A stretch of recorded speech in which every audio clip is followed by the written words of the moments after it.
Homem e mulher os criou. Amém? Feche seus olhos. Pai, muito obrigado, te agradeço, Senhor. Obrigado, Deus, por mais uma vez estarmos aqui na sua presença. Obrigado por mais uma vez, Pai, nós temos a oportunidade de estarmos diante de Ti. Que o Senhor possa falar conosco aqui, Pai, nessa noite. É isso que eu te peço, em nome de Jesus. Amém.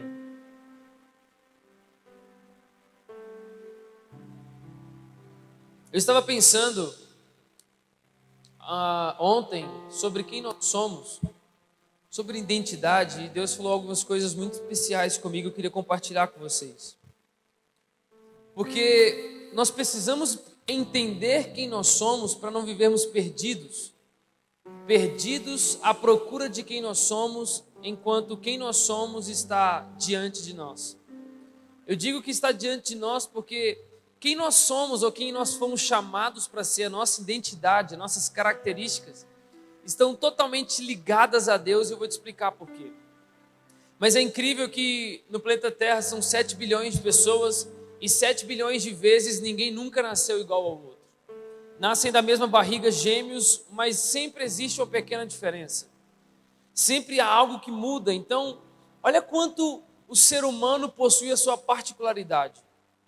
A gente até brinca, né? Se você pegar um caminhão de japonês é tudo igual, mas não é tudo igual. Cada um tem as suas diferenças. Cada um tem a sua particularidade. E é engraçado que Deus fez questão disso. Deus poderia muito bem fazer todos os homens parecidos, todas as mulheres iguais, mas não.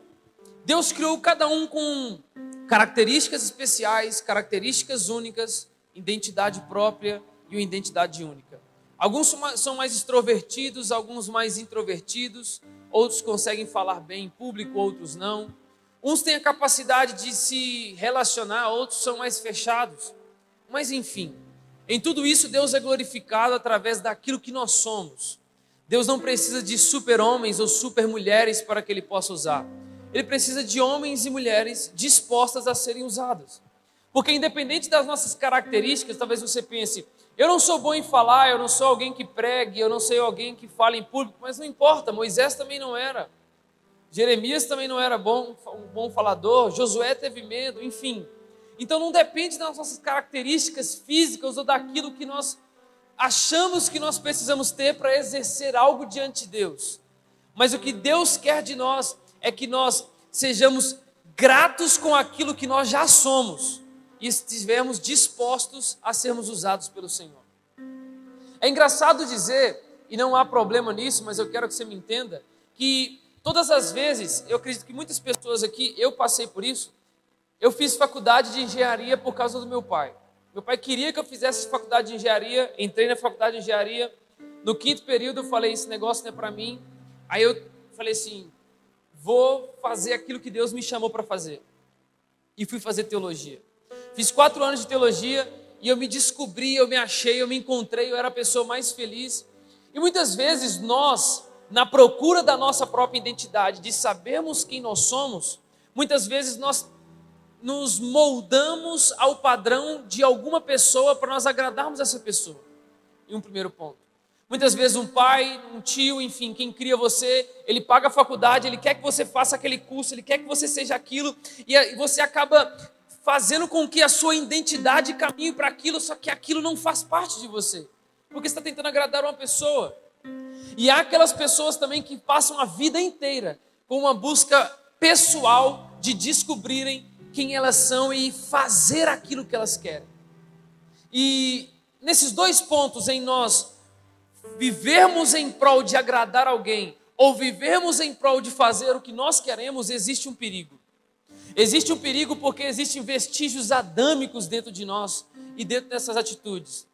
Porque se você parar para perceber que nós temos uma identidade, e o primeiro ponto, quando nós queremos ser outra coisa que nós ainda não somos, é porque nós já estamos insatisfeitos com aquilo que nós somos. E existe já um problema nisso. Por que estamos insatisfeitos com aquilo que nós somos? Se Deus nos usa com aquilo que nós temos. Eu não estou fazendo um argumento contrário à mudança ou à evolução, me entendam. Mas o que eu estou trazendo você uma reflexão é que nós não precisamos moldar a nossa identidade para agradar alguém ou para nos agradar. nós precisamos descobrir quem nós somos para fazer a vontade de Deus. Porque se você parar para refletir nesses dois pontos, sobre eu ser alguém para agradar alguém, ou eu ser alguém para cumprir meus próprios desejos, em momento algum Deus está nessa jogada. É só eu no centro, é só eu no centro, é só eu no centro. Mas em momento algum a gente para perguntar, Deus, quem você quer que eu seja? É porque tem muita gente que às vezes o pai fala, faz medicina, e ele fala assim, eu quero fazer biologia, mas talvez Deus está dizendo assim, eu quero que você faça direito. Então nós precisamos às vezes entender quem Deus quer que nós sejamos. O que Deus tem para as nossas vidas. Qual é o propósito que Deus chamou para que nós possamos viver nessa terra? Deus chamou alguns para serem empresários, outros para serem missionários, outros para serem pastores, outros para serem evangelistas, outros para serem artistas, enfim. Para tudo existe uma particularidade nossa.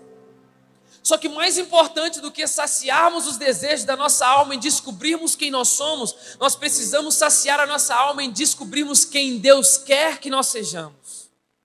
E aí que está o cerne da questão. A gente gasta muito tempo da nossa vida cristã, principalmente jovens, procurando a nossa identidade, qual curso eu vou fazer, qual faculdade eu vou fazer, se eu vou ser pregador, se eu vou ser evangelista, se eu vou ser diácono, se eu vou servir na igreja, se eu não vou, se eu vou cantar, se eu não vou o quê. Mas e o que Deus diz a respeito daquilo que você quer ser? Nós precisamos começar a entender que quem nós somos está completamente ligado a Deus.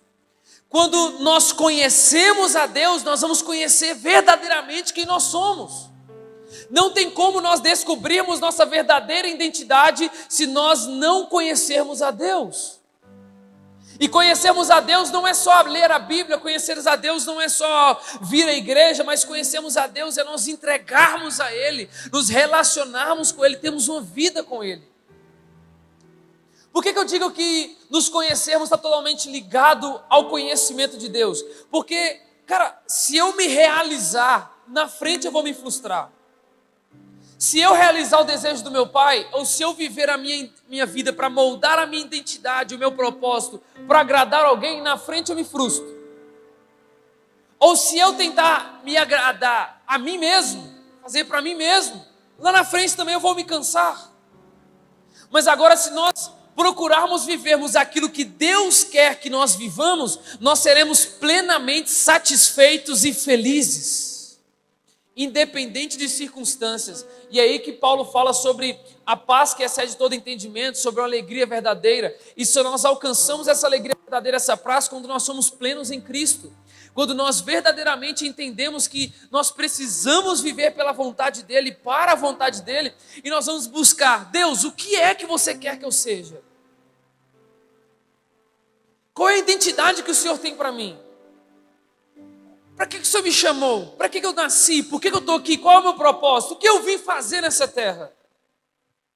E por que tudo isso está ligado a Deus? Porque quando eu conheço a Deus, eu conheço sobre mim. Eu te explico melhor. Se eu sei que Deus é criador, eu entendo que eu tenho uma identidade de criatura. Se eu entendo que Deus é Senhor, eu entendo que eu tenho uma identidade de servo. Se eu entendo que Deus é oleiro, eu entendo que eu sou vaso. Se eu entendo que Deus é Pai, eu entendo a minha posição de filho. Então está entendendo que nós descobrirmos quem nós somos está totalmente ligado ao nosso relacionamento com Deus e conhecermos a Deus. Porque não é algo místico, meus irmãos. Não é algo que um anjo vai descer na sua casa e talvez te falar assim, ei, te chamei para isso, aquilo. Pode acontecer? Pode. Mas na maioria das vezes, parece que isso se torna uma vivência natural nossa com Deus, se eu posso dizer assim. Parece que quando nós nos relacionamos com Deus, estamos perto dEle, a vontade dEle para nós é exposta diante de nós, e as escamas dos nossos olhos que nos impedem de enxergar essa vontade caem por terra, e nós conseguimos observar que essa é a vontade de Deus para a minha vida. Paulo fala sobre nós fazermos um culto, oferecemos o nosso corpo como sacrifício vivo, não nos conformarmos com esse mundo e transformarmos a nossa mente, que nós vamos experimentar e comprovar a boa, perfeita e agradável vontade de Deus. Paulo não disse que alguém vai contar para você. Paulo diz que você vai experimentar ela e que você vai comprovar ela. E comprovar, na vertente aqui no grego, traz a ideia de trazer a evidência. Então, quando eu estou perto de Deus, quando eu me relaciono com Deus, a vontade de Deus para a minha vida vai se tornar evidente. Ela vai estar diante dos meus olhos. E aí muitos paradigmas da nossa vida vão ser quebrados. Por que eu nasci? Por que eu nasci? Por que eu estou aqui? Por que eu estou nesse emprego? Por que eu estou nessa casa? Por que eu estou nessa escola? Por que eu estou nisso? Por que eu estou naquilo? Se você está nisso aí, porque Deus te colocou nesse lugar. E se for para você sair, os ciclos se fecharão e você sairá. Mas entenda, se você está onde você está hoje, é porque Deus te direcionou a esse lugar. E eu queria falar sobre algumas coisas que a Bíblia fala a nosso respeito, quando nós olhamos na questão da identidade. Eu sei que não é um termo bíblico, não está na Bíblia, mas é um termo criado pelo Diego. Existe a identidade bíblica, que é aquela que todos nós, por iguais, que temos a Cristo, recebemos. E é que nós vamos falar agora. E eu acredito que existe aquela identidade pessoal que cada um possui, é muito óbvio. Uns foram chamados para mestres, outros para evangelistas, outros para pastores. Cada um possui a sua individualidade. Mas o que eu quero falar aqui é sobre algumas características acerca do corpo de Cristo. Acerca de nós, quem nós somos como igreja. Acerca da nossa identidade como igreja. Porque a sua identidade, que Deus quer que você seja, é você e Ele, irmão. Não é eu que vou te descobrir, não. Vou te ajudar a descobrir, não. É você e Ele. Ele vai te ajudar a descobrir. Mas em João capítulo 1, versículo 12 diz: contudo, aos que receberam e aos que creram em seu nome, deu-lhes o direito de se tornarem filhos de Deus. Uma das primeiras identidades que nós temos é de que nós somos filhos de Deus. Isso representa muito porque nós somos filhos de Deus, e a palavra na Bíblia diz que nós somos adotados, e aqui a terminologia, aqui a expressão é: nós fomos tirados de uma posição e colocados em outra. É que nós estávamos mortos nos nossos pecados, nós estávamos perdidos, e o Senhor, com mão forte, com muito amor, Ele nos salvou e nos arrancou, e nos trouxe para a casa do Pai. Nós não merecíamos ser adotados, nós não merecíamos receber o que recebemos, nós não merecíamos e nunca iremos merecer, mas Ele nos fez filhos amados dEle. Eu acho isso muito poderoso, nós temos a característica de nós sermos filhos de Deus. Child of God. Que privilégio, que alegria de nós termos as características do nosso Salvador sendo esculpida dentro de nós. De nós termos uma herança eterna, que é a salvação. Que eu acredito que é o maior benefício da filiação. Muitos falam sobre herança, sobre reinado, enfim. Mas eu acredito que a maior herança que nós temos como filhos de Deus é a salvação eterna. Será o dia que nós iremos encontrar com Ele, tudo vai passar. E o que importa é só que nós estaremos com Ele. Então você precisa entender, meus irmãos, que você é filho de Deus.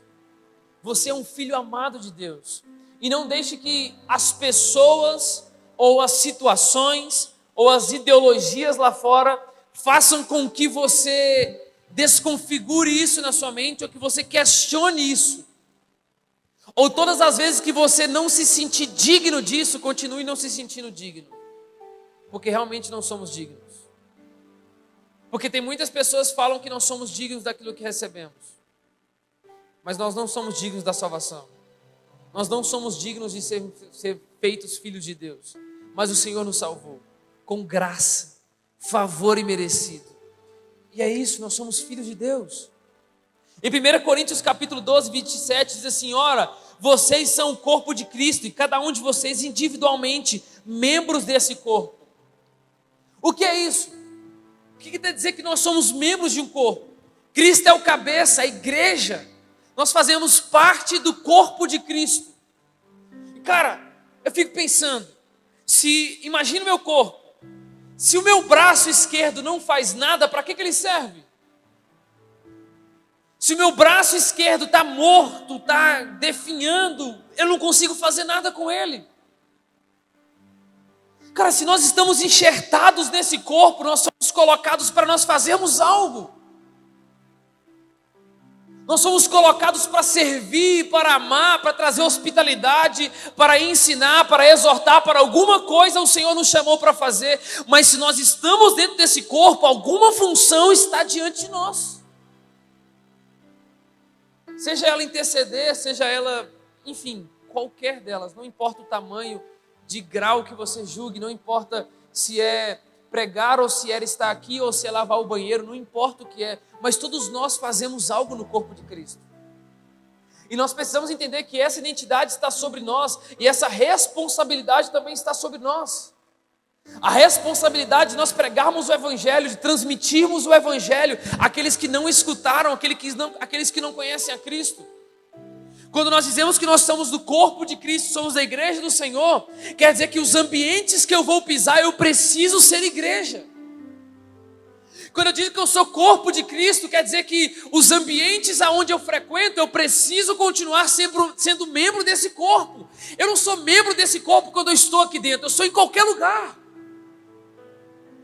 Só que o nosso problema é nós sermos tendenciosos a sermos voláteis ao lugar onde nós estamos.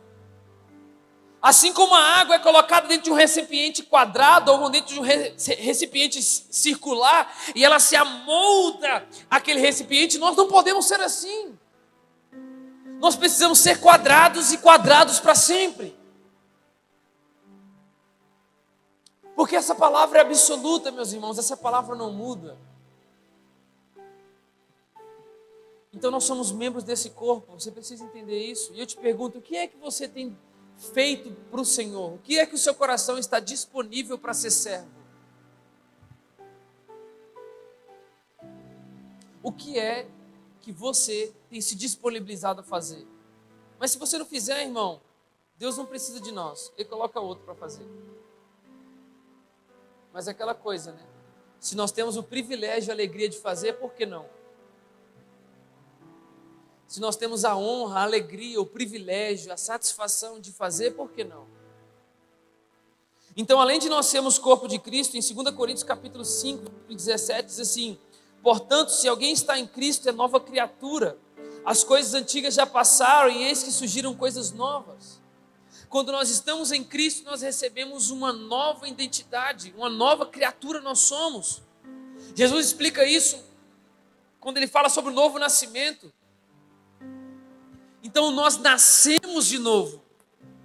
Então quando eu entrego a minha vida para Jesus, o velho Diego fica para trás e um novo Diego surge. Mas o problema é que o velho Diego a todo momento quer tomar conta do novo Diego. Só que nós precisamos entender que nós somos novas criaturas e tudo se fez novo. Então as práticas do passado e as práticas lá de trás não se cabem mais diante de nós. As atitudes que tínhamos lá atrás, nós entendemos que não cabem mais a nós. Mas ser nova criatura também fala sobre que deve haver em nós uma transformação. E essa transformação, ela é de dentro para fora. E nós que estamos aqui, a olhos visíveis, não conseguimos às vezes observar o que está sendo mudado. Mas a Bíblia fala sobre frutos que nós podemos observar acerca dessa transformação. Assim como toda boa árvore que é plantada e gera frutos para que todos vejam, aquele que é transformado também gera frutos, frutifica. E isso me dá abertura para falar uma outra identidade que está sobre nós. João capítulo 15, versículo 5 diz assim: eu sou a videira e vocês são o ramo. Que identidade é essa, tio? Que nós fomos enxertados em Cristo. E o que quer dizer isso? Que nós somos completamente dependentes do Senhor. Completamente dependentes do Senhor. Eu estava estudando sobre sociologia ontem e alguns filósofos e sociólogos falando sobre o pensamento da pós-modernidade é da autossuficiência. que as pessoas podem questionar tudo, as pessoas conseguem sozinhas, elas dão conta sozinhas, elas não precisam mais se voltar a Deus ou se voltar a alguma coisa ou alguém, não, sozinho você consegue. E aí vem os benditos coaches e fala: vai, você é um leão, vai, você é isso, vai, você consegue.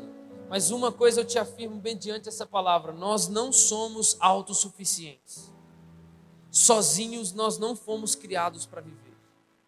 Nós não fomos criados para viver sozinhos, mas em tudo nós fomos criados para viver debaixo da poderosa mão de Deus. Me diga uma coisa: se nós somos os ramos enxertados nessa videira, que poder tem os ramos senão aquilo que a videira lhe concede? Que força tem o ramo senão aquilo que a videira lhe concede? Que nutrientes chegam até os ramos se é a raiz que lhe concede isso? Nós não podemos deixar que esse sentimento de autossuficiência, essa autoconfiança de que eu consigo, tome conta de nós. Mas uma dependência do Senhor dizendo: eu consigo no Senhor. Mas eu não consigo porque eu sou eu. É diferente quando nós queremos que fazer algo dar certo, quando o Senhor nos dá a força para fazer isso dar certo, do que quando nós pegamos com os nossos próprios braços e dizemos: eu sou forte, eu consigo, eu dou conta, eu vou fazer. Deus não nos chamou, meus irmãos, para nós sermos autossuficientes. Sozinho o homem vai quebrar a cara na parede. E isso está escrito em toda a Bíblia Sagrada, em toda a história, em todos os lugares que você imaginar. Olhe para a história, olhe para as guerras, olhe pelos motivos das guerras, olhe pelos motivos das maiores contendas, olhe para as coisas. O homem não foi feito para ser autossuficiente. Mas o homem foi feito para viver debaixo da dependência de Deus. E a autoconfiança nos estraga. Porque a autoconfiança diz: eu sou bom, eu consigo, eu faço. Você não é bom, você não consegue, você não faz. O próprio Cristo disse: sem mim você nada pode fazer. Então o que nos resta? Estarmos em Deus.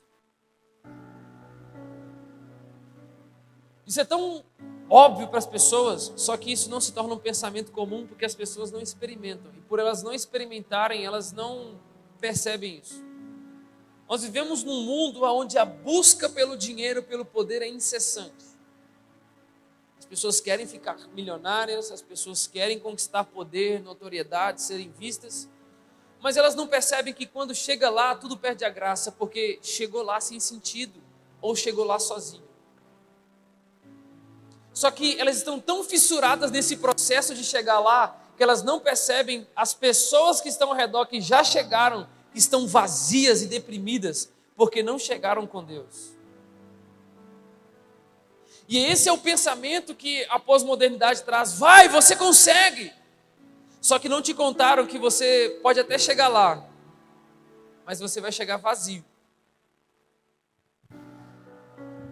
Mas você vai chegar deprimido. Mas você vai chegar fraco. Mas você vai chegar com uma alegria que não é verdadeira. E tudo que você pegou nas suas mãos vai fugir das suas mãos como areia foge com o vento. Porque nós fomos criados para vivermos dependentes do Senhor. Nós fomos criados para que o Senhor nos ajude. Nós estamos aqui, literalmente dizendo: Deus, sem ti eu não posso nada, sem ti eu não faço nada, sem ti eu nem levanto da cama, sem ti eu não consigo trabalhar, sem ti eu não consigo fazer faculdade, sem ti eu não consigo nada, eu preciso de ti. Só que é muito sutil, meus irmãos, eu estou falando a partir de mim. A autoconfiança é muito sutil. Se nós não cuidarmos, quando nós nos tornamos bons demais em alguma coisa, nós achamos que nós somos bons, que nós somos autossuficientes, que nós conseguimos, e gera em nós uma autoconfiança. E a autoconfiança é o primeiro passo para a queda. Porque a autoconfiança leva à vaidade, a vaidade leva à queda, e a queda a muitas coisas. Mas aquele que nega-se a si mesmo, tome a sua cruz e o siga. É por isso que a gente costuma brincar, né? A pessoa é vaidosa, a pessoa é autossuficiente, a pessoa tem autoconfiança, vários sentimentos antibíblicos. Aí a gente brinca assim, é porque ainda não morreu, porque morto não tem sentimento. A cruz do Calvário veio para isso. E o que é morrer na cruz do Calvário? É nós abandonarmos as nossas vontades, os pecados, as coisas que não agradam a Deus para vivermos a vontade do Senhor. Meus irmãos, mais feliz é o homem que tem R$1 no bolso com Deus do que o que tem milhões na conta sem Deus. Eu uso o dinheiro como objeto a ser exposto para te explicar isso, porque é o que as pessoas mais...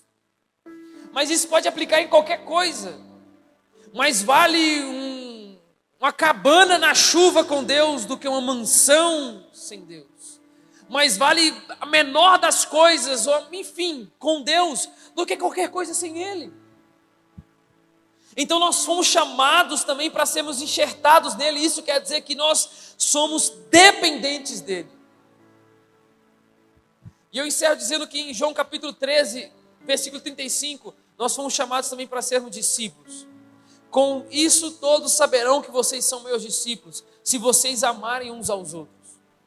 Isso aqui é muito forte para mim porque, cara, todos saberão que vocês são meus discípulos se vocês amarem uns aos outros. Isso aqui pesa em mim. Não sei se pesa em você também. Será que as pessoas, quando olham para nós, elas veem um discípulo? Elas conseguem enxergar e dizer, você se parece com ele?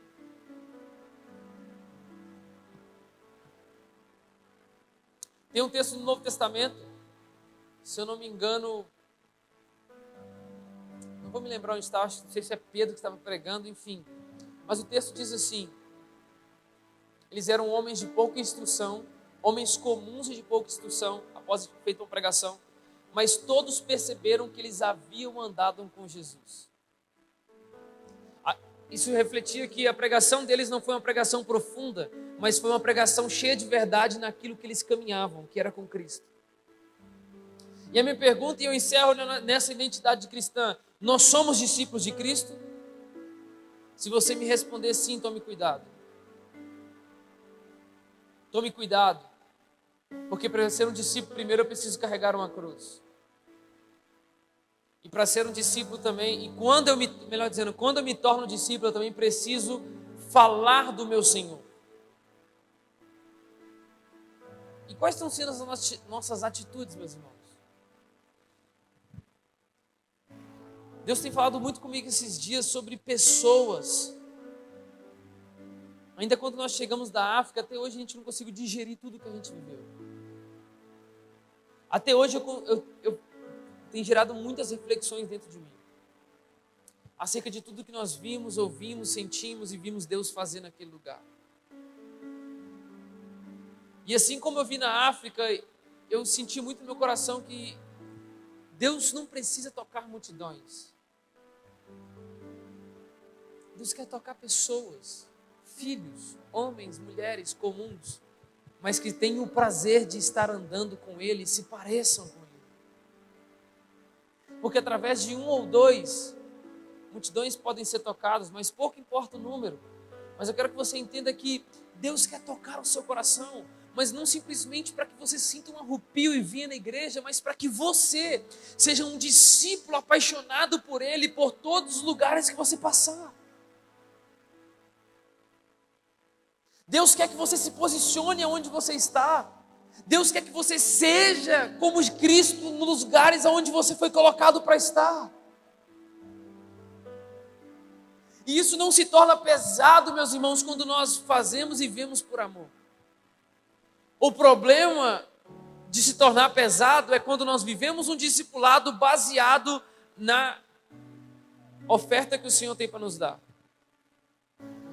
Mas quando nós vivemos um discipulado baseado na oferta que nós temos para entregar é diferente. Porque quando nós vivemos um discipulado e são os discípulos esperando aquilo que o Senhor vai nos dar, quando Ele nos der, nós nos frustramos. Quando nós nos ganhamos, nós não somos parecidos com Ele. Mas quando nós vivemos um discipulado baseado em nós ofertarmos a nossa vida ao Senhor, nada vai mudar o nosso amor por Ele. Eu vejo muita gente às vezes falando assim, nossa, os tempos estão difíceis, e realmente o amor de muitos está se esfriando. Eu vi muita gente falando isso na internet. Ah, as guerras, o amor de muitos está se esfriando. Isso, o amor de muitos está se esfriando. Tudo bem, irmãos, a gente já sabe, mas o seu amor está se esfriando ou está se esquentando? É isso que importa. É isso que Deus quer saber. Como está o seu amor? O seu amor é como do mesmo dia que você encontrou a Ele. Você ainda é apaixonado pelo Senhor? Ou você já deixou algumas coisas para trás? Se você deixou coisas para trás, eu te digo, volte e busque. Volte atrás e refaça o caminho. Deus nos chamou para nós sermos filhos, discípulos, um ramo enxertado nele. Deus nos chamou para sermos parecidos com Ele. Se coloque de pé em nome de Jesus.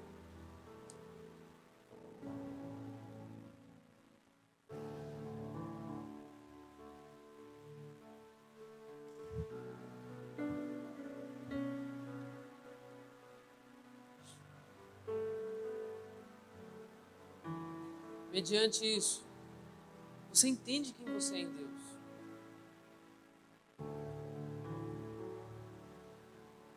E por mais que a gente erre muitas vezes em algumas coisas, tem coisas que já se tornam inaceitáveis, irmãos. Tem coisa que durante a caminhada vai se tornando inaceitável, porque nós já conhecemos o Senhor. Então nós precisamos realmente olhar para dentro de nós e tomarmos um banho de sinceridade com nós mesmos e pensarmos, velho, o que eu preciso mudar? O que eu preciso crescer? O que eu preciso melhorar? Em qual parte eu preciso voltar lá atrás e catar os meus cacos e melhorar e voltar a ser como eu era? É isso que Deus está nos chamando.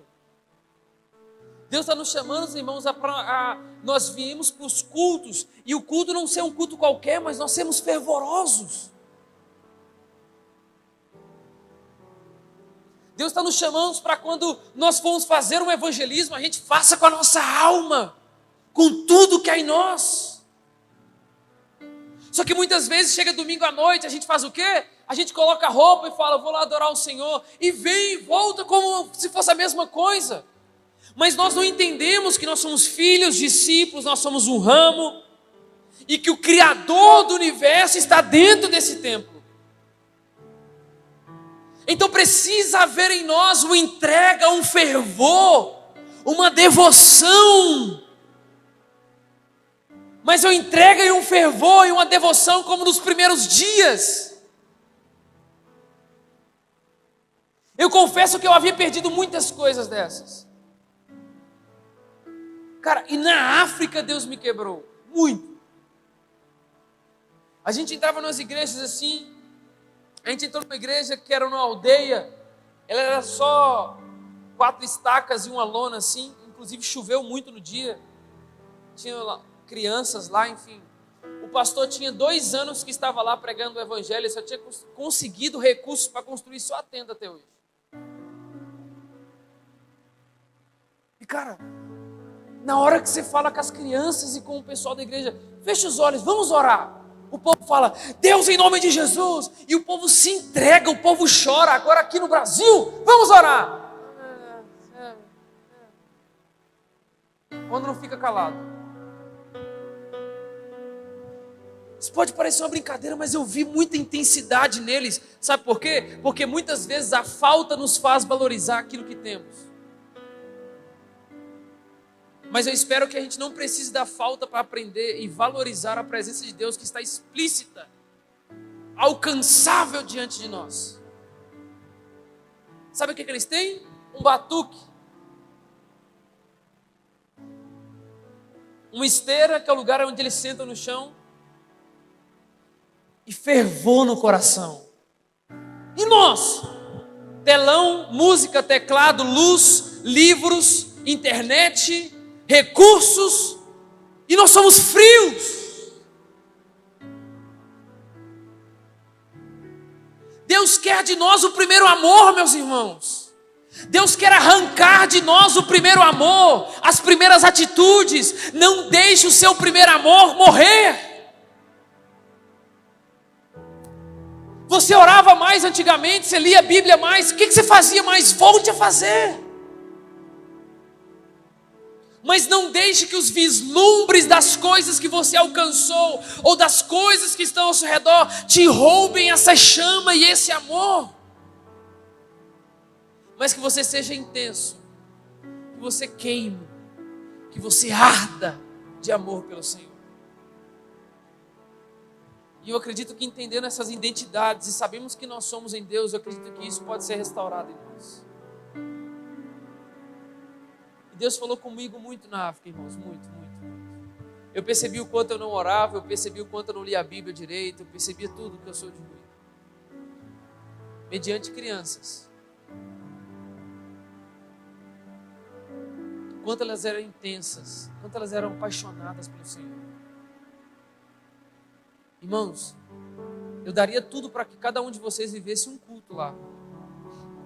Vocês vinham ver que coisa mais louca. Tanta entrega, tanta intensidade. Eu não estou dizendo que você é frio, ou que eu sou frio, ou que nós somos frios. Me entenda, tá? Eu estou simplesmente nos alertando que nós precisamos voltar para o primeiro amor. Nós não podemos nos contentar com pouco, médio e quase muito, e nem muito. Nós precisamos nos se contentar sobre transbordante da presença de Deus. Para mais. De transbordante para baixo, não se contente. De transbordante para cima, também não se contente. Diga: Deus, coloque fome e sede pela sua presença no meu coração. Coloque fome e sede pela sua presença, e que quanto mais eu ter do Senhor, mais eu deseje ter. Eu queria que você fechasse seus olhos agora em nome de Jesus. Espírito Santo, em nome de Jesus eu oro aqui agora por esses corações. Em nome de Jesus, Espírito Santo, comece a tocar essas vidas em nome de Jesus. Homens e mulheres, Deus, coloque no coração deles fome e sede pela sua presença, Pai. Deus, um desejo incessante como nos primeiros dias, Pai.